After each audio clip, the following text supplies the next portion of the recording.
The future of space exploration is here, and it's brought to you by SpaceX. The recent completion of a successful static fire test signifies another milestone for the company's ambitious Starship project.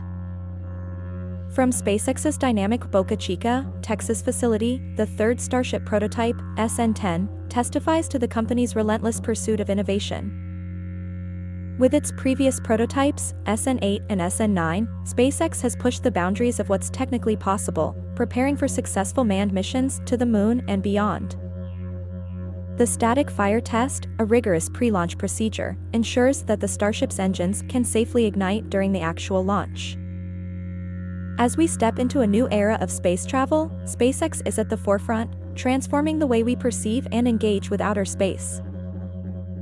Stay tuned to witness the evolution of SpaceX's Starship project and join the journey towards making interstellar travel a reality.